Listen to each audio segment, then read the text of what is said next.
10 najlepších vtipov na svete.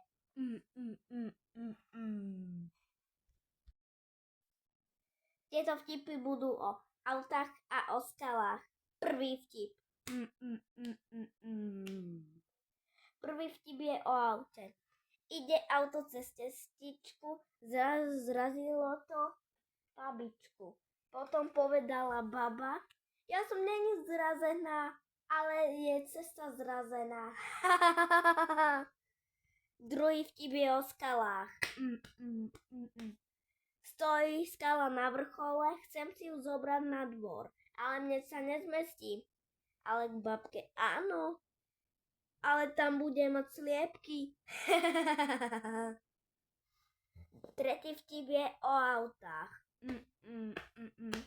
Idem do rovnakých taxíkov, ale ty môžeš ísť iba do jedného, tak ty tam a ty tam.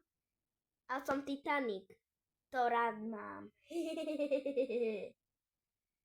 Ďalší vtip je o skalách. Štvrtý vtip. Skala, skalička, ty si dobrá dolička.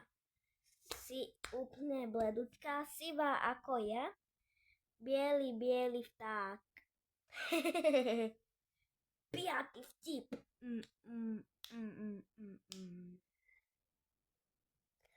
A piatý vtip bude o autách. Chcem ísť do auta, pomôcť ľudia. Ale ja do nich nejdem.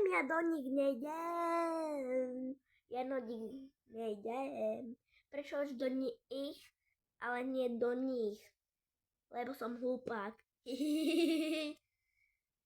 Šiestý vtip je o skalách.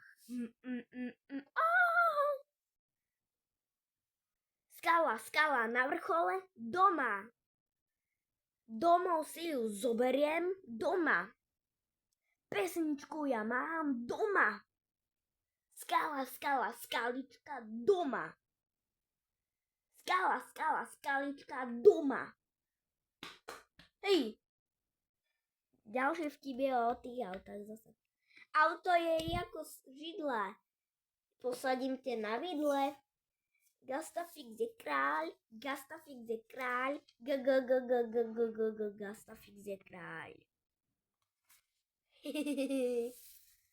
Ale to nebolo o autách. Špíp.